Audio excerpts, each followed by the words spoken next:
Hello, everybody. Glad to be with you again.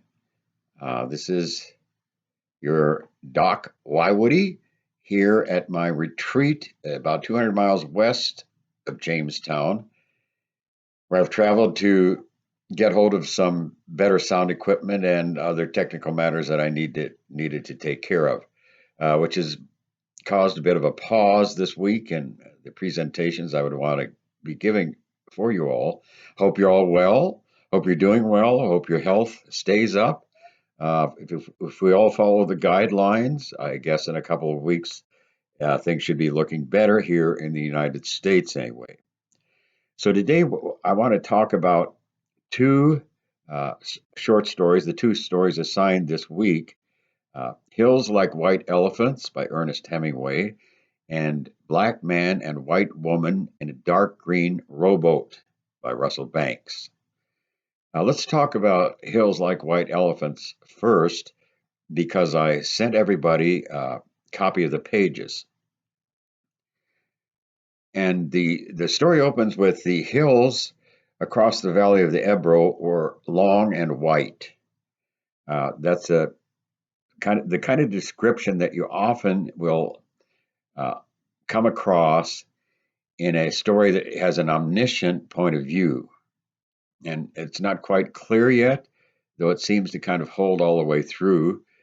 You could also say it's a kind of a third person, though it's pretty detached, and we get descriptions of the external world and the weather and so forth, as if we have an omniscient narrator telling the story. One of the things that Hemingway is known for, Hemingway, by the way, is one of the premier, one of the best known, one of the most laureled, that is, won the most prizes of many writers in the 20th century, including the highest, the Nobel Prize, which is awarded by uh, the Academy in Sweden, and besides the Pulitzer Prize and other American prizes. Uh, Hemingway, his novels that you might have read or know, the ones that are best known are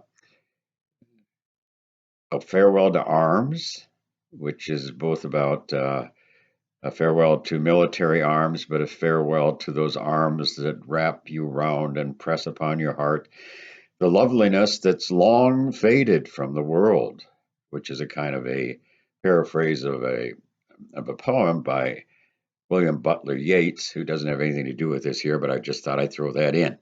Now, this story, what Hemingway is known, also probably his best known novel among young people is The Sun Also Rises. Very brief novel, easily read. I think 120 pages. You could read it overnight if you wanted to, through a day. Uh, what Hemingway's known for, especially in his early writing, as here and in their short stories in our time, is his minimalist fiction. That is, he felt that the more you left out, the greater possibility of meaning the story could have. And certainly a lot is left out here. We meet these two people. First, the girl, as she's called. Later, she's given a name, Jig. Uh, but here she's just called the girl. And then there's the man. The assumption is, since girl and man, is that probably she's younger than he is. And that's the only clue, really, that we're given. It's hot. They both talk about the heat. They order beer at the railside restaurant that they're sitting outside of at a table, um, and the girl says about the hills, they look like white elephants. She's given the honor of the title to the story, and but think of this: she's looking at a flat, uh, non-living landscape, hills, and she sees in them living creatures, which in a sense designates her inner state. She's carrying a child. That's what this story is about. It's about an abortion. Uh, the man says it's really an awfully simple operation, Jig. It's not really an operation at all. The girl looked at the ground the table legs rested on. Like any woman, she focuses on the immediacy of the situation in the world as the world exists. That's the great strength and power of any woman. I know you wouldn't mind a jig. It's really not anything. It's just to let the air in. The girl did not say anything. I'll go with you and I'll stay with you all the time. They just let the air in, and then it's all perfectly natural. Then what will we do afterward? Well, we'll be fine afterward, just like we were before. What makes you think so? That's the only thing that bothers us. It's the only thing that's made us unhappy. The girl looked at the bead curtain. That is where the woman, who's called a woman, serves them, comes from behind the bead curtain and serves them their cerveza and also anis del toro, which is actually would literally translate the sort of licorice of the bull. It's anise or licorice tasting heavy syrupy drink that people often put in water, and they talk about that.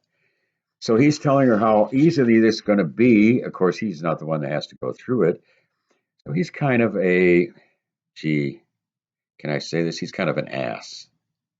Definitely self centered, uh, talkative, trying to explain things away. Yet they both seem to be drinking to probably settle or try to evade or try to anesthetize them somewhat to the situation they're both in.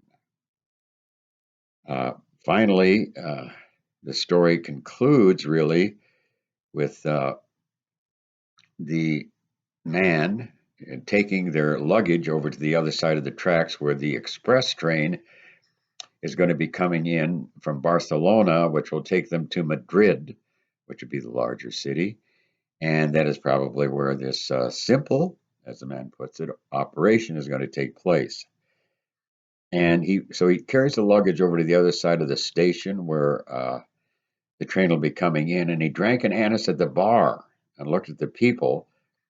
They were all waiting, and this is an interesting word in Hemingway because he's so minimalist. They were all waiting reasonably for the train, meaning his wait was, I guess, unreasonable. And he went out through the bead curtain, and she was sitting at the table and smiled at him. This is the table where they've been having their beers. Do you feel better? He asked. I feel fine, she said.